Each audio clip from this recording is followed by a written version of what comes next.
Hi everyone, welcome to my channel. My name is Tara Arnold, and today I'm going to be consciously channeling Ascended Master Saint Germain about tips and tricks to calm the egoic mind, to calm the self-sabotage and the catastrophizing that we do. And before I get started, I just want to say that there was a great question that we had in the last video on, like, when you're awakening, how do you change fear back to love? Well, when you're starting to awaken, or you're having a spiritual awakening or spiritual ascension, what happens is the spirit says, okay, I'm tired of the ego game, so I want to be in charge. So when you're in the third dimension reality, you're the vehicle and your ego's driving the car. And then when your spirit gets tired of that game, it says, okay, it's my turn to drive. Then the spirit takes over and starts driving, and that's when you have your spiritual awakening. It's like, oh, the spirit now wants to have a different kind of game rather than the ego game. So you don't have to do anything. Just observe what's going on with your spiritual ascension, your spiritual awakening symptoms.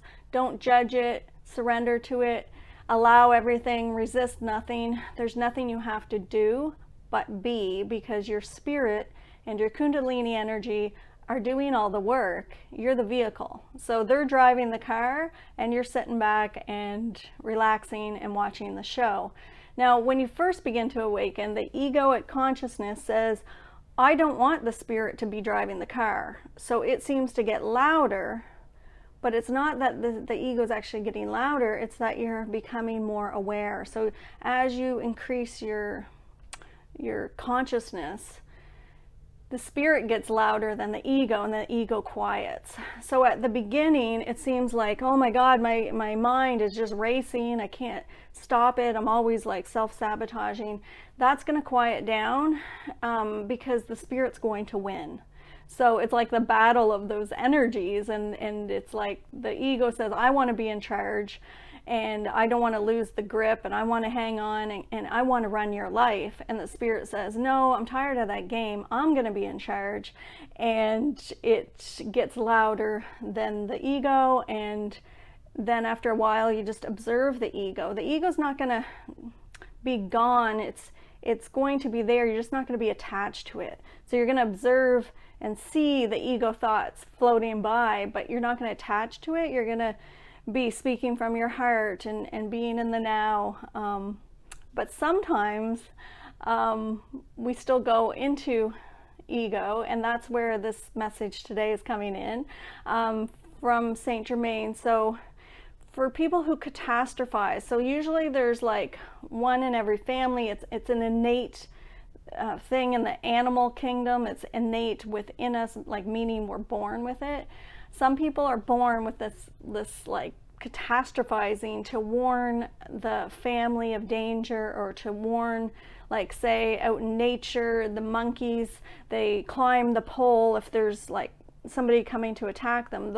One of them climbs the pole, or a tree, not a pole, but they climb the tree and they watch for danger. And as soon as they see maybe a panther or something that's going to come and attack them, then they will start screaming. That one monkey up in the tree is the catastrophizer. So he screams, or she screams, until all the other monkeys hear her cries, and they take off for safety.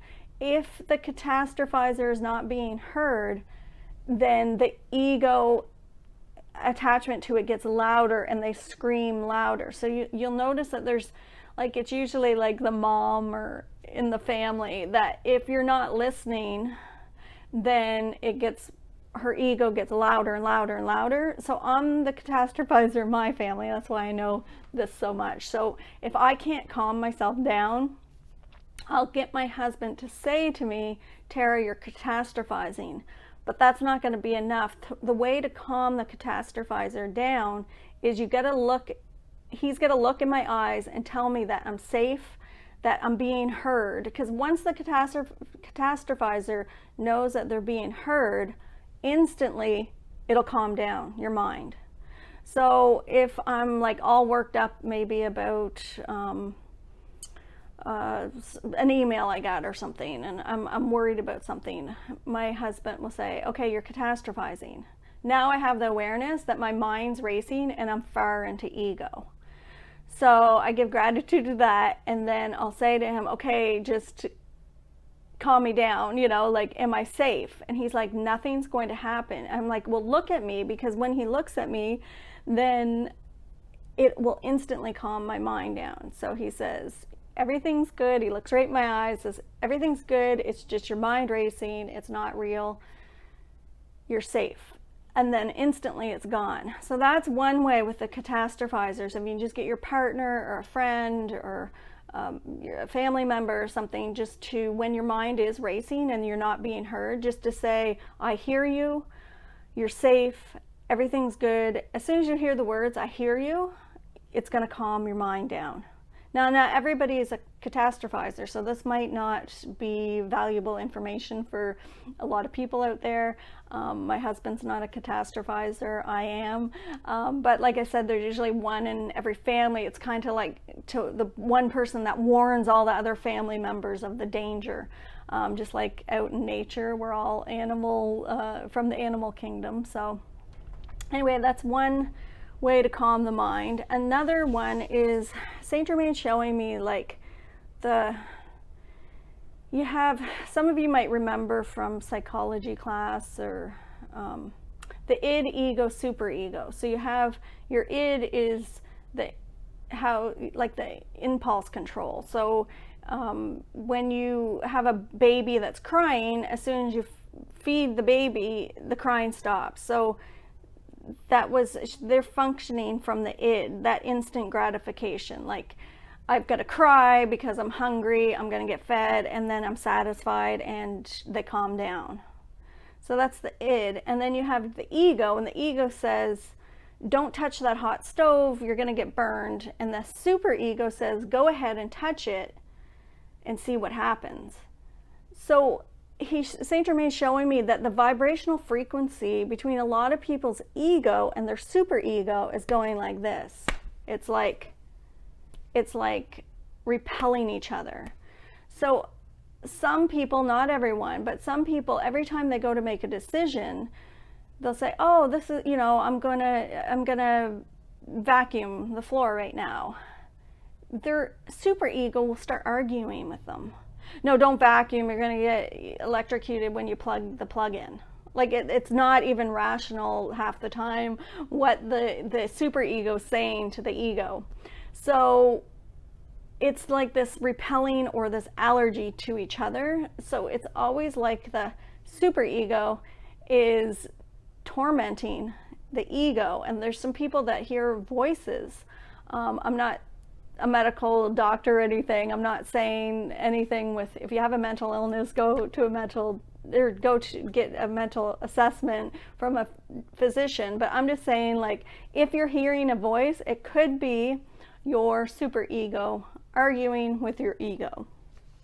So it's never going to say anything nice, because it's the ego consciousness. So it wants to keep you in fear. It wants you to keep upset. It wants you to keep not feeling satisfied. So it's always going to be an attack of like a fear-based energy. Like, maybe it's always criticizing you, telling you that how ugly you look, or how, and some people are like, I don't know why, I just can't love myself. Well, you might have this really loud ego or superego, like, arguing with each other all the time. So this video today, we're going to balance those two energies so that they get along. So those energy frequencies blend together instead of repel each other.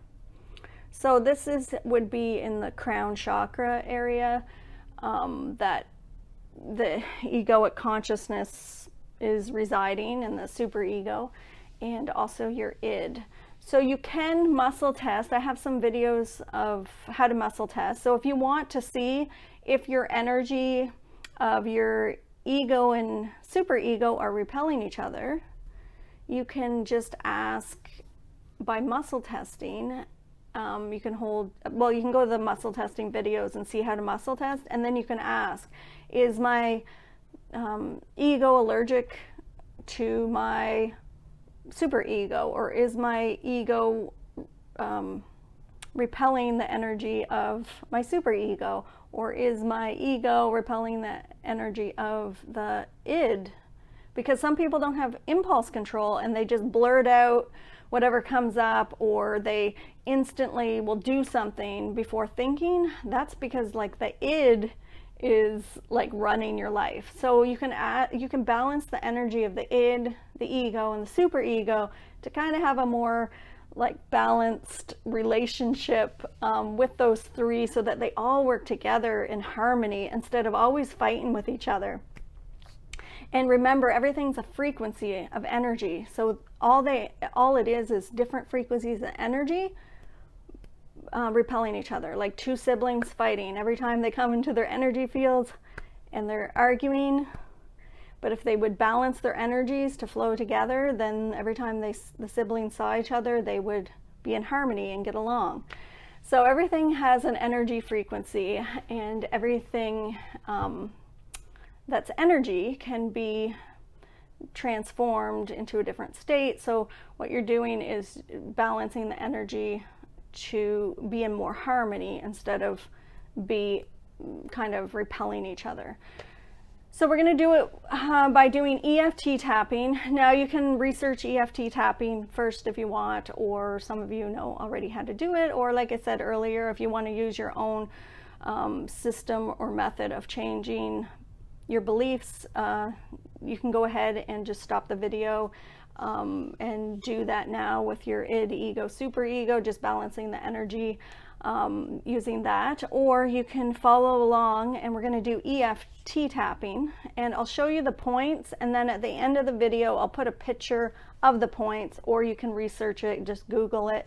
You'll find lots on EFT tapping. There's some great videos by Brad Yates on how to do EFT tapping for several different things. You can do it on any emotion like anxiety, depression, whatever the problem is. If you get in an argument with your boss, you can do EFT tapping to calm down whatever reaction you're having. So EFT tapping is great for releasing emotions that are stuck and just helping them to pass through quickly. The points that are being used are to calm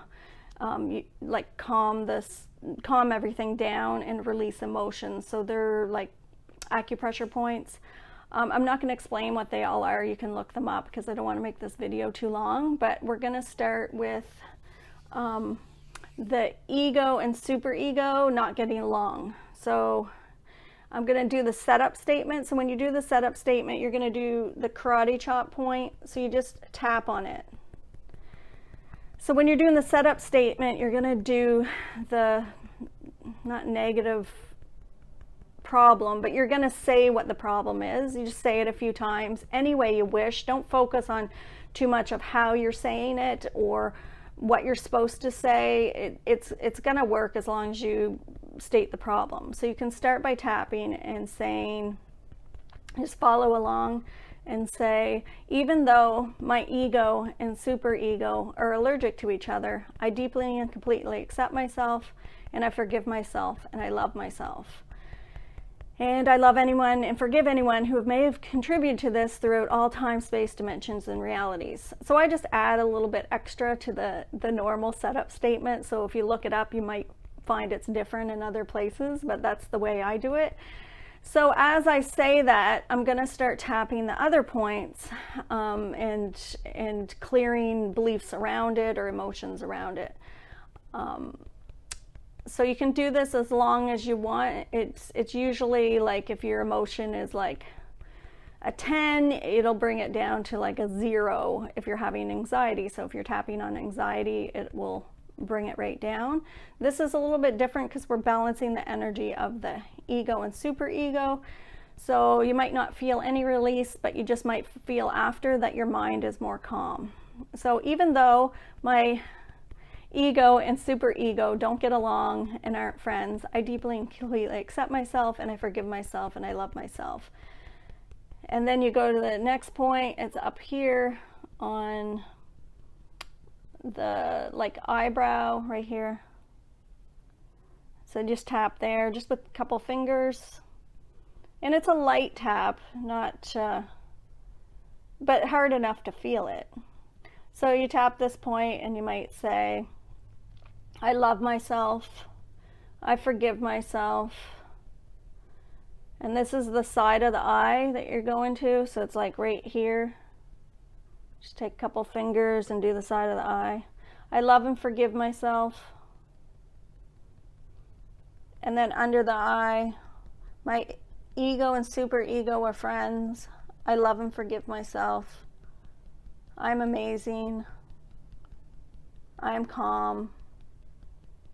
My id, ego, and superego are friends.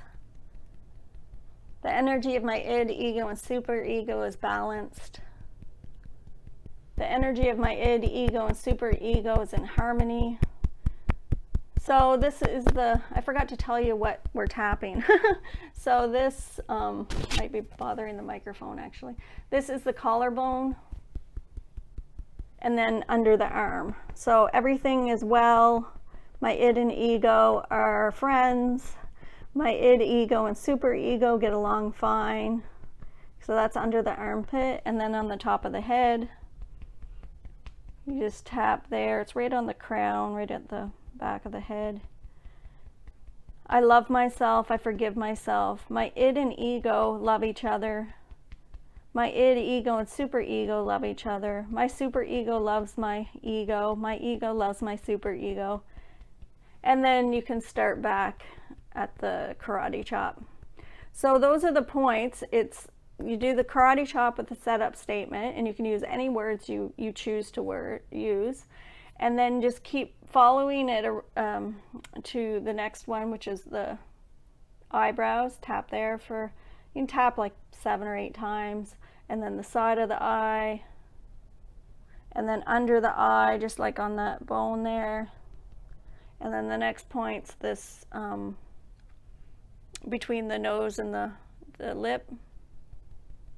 And then the next point is right in the chin, right where it dips in.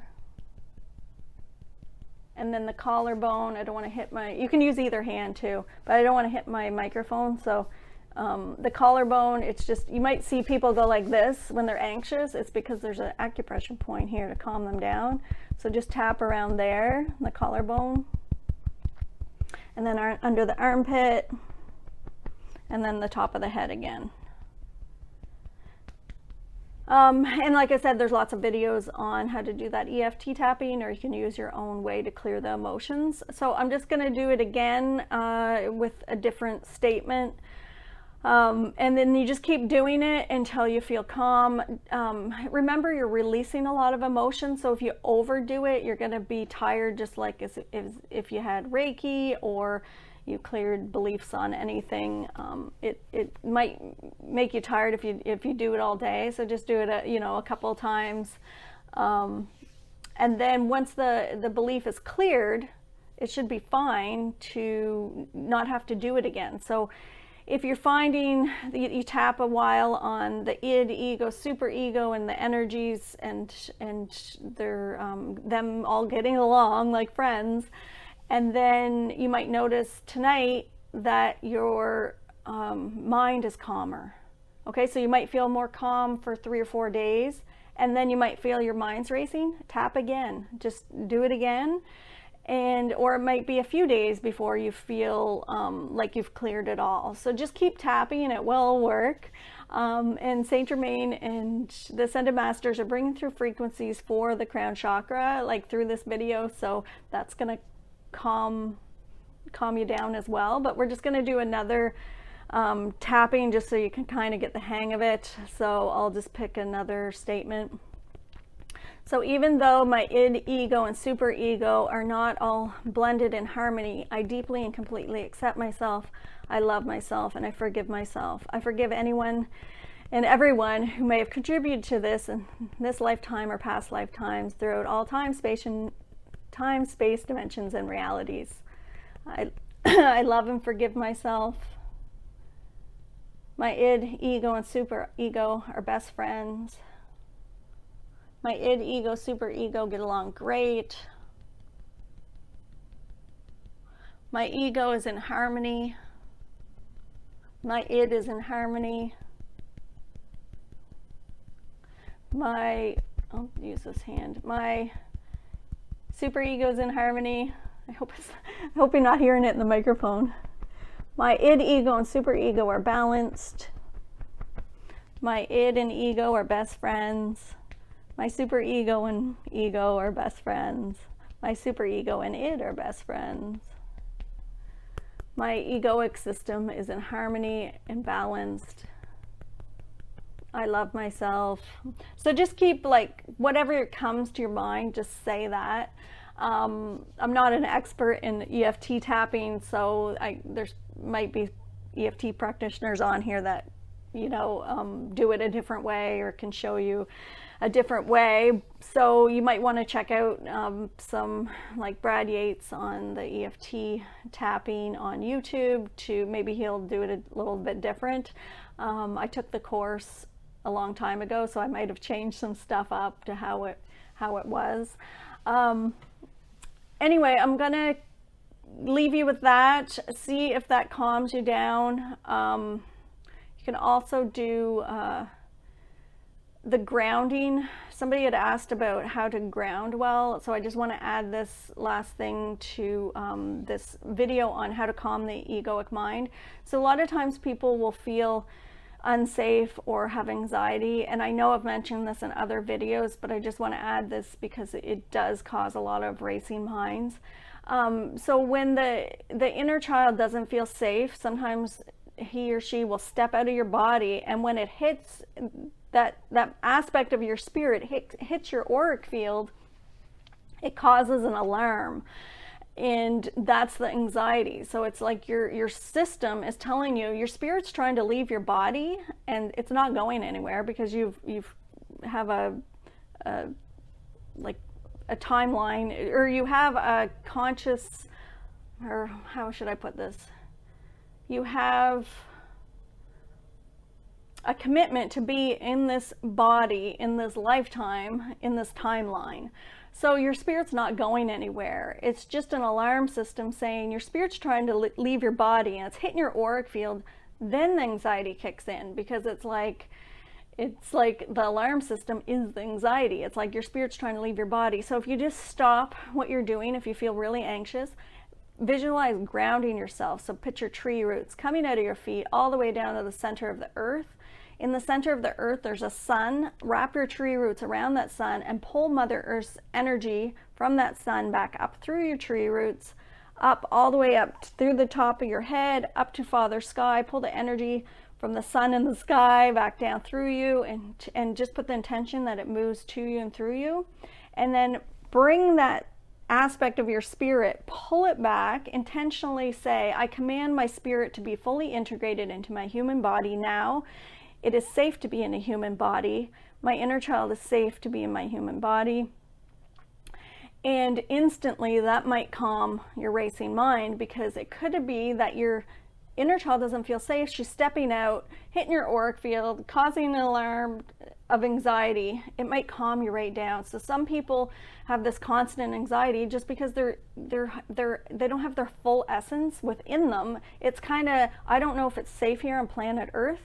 So the spirit, or an aspect of your spirit, so the spirit's made up like of fractals of energy. So it might be a fractal, like your inner child's fractal might have stepped out, or maybe a past lifetime memory is like, you know, I'm in the situation, it's not safe, so it steps out. So pulling and fully integrating your spiritual body's consciousness back into your body and saying it's safe to be in here, and then take that consciousness and expand it out as far as you can go. So instead of putting a bubble of protection, because that's fearing something, and you are everything. So if you put a bubble of protection around yourself, you're saying that there's something to fear outside of yourself, but you're awakening to realize that you are everything. So what's there to fear if you are all energy? So pull your consciousness in, it's safe to be in a human body, and then expand it out as far as it can go, and know that you're safe. And just command what you're allowing in your reality. If I go into the grocery store right now, I command that no one's allowed to attach their energies to me. I command that I don't attach any of my energies to them. And every time you have a conversation with someone, after you're done, command that their energies get removed from your energy fields. I just say, I command that that person I was just talking to fully detach all their energies from my spiritual body, emotional body, physical body, my auric field, my chakras, my meridians, whatever you want to say. Or you could just simply say, I command that their energy fully be removed from my reality now. And then command that you fully detach from them as well. Start to decide what you want in your reality and start to command, and it will be so. So you know, you'll have control of when you want to feel people's stuff. And you know, even if you're out driving, a lot of times the anxiety is that you're picking up on other people's thoughts as maybe you're crossing a bridge and their fear of bridges. And so then you're getting all this anxiety, and it's like, I'm having so much anxiety and fear and I don't know why. Well, maybe 10 cars just passed you and they all have those fears, and you're just picking up on them, because as you awaken, you're in tune with all energies. So keep detaching and commanding that you detach from everybody's energies, like and ground, pull your consciousness in, expand out, and that will keep you calm and in the now moment. And I hope these tips help today. Thanks for watching, and have a great night.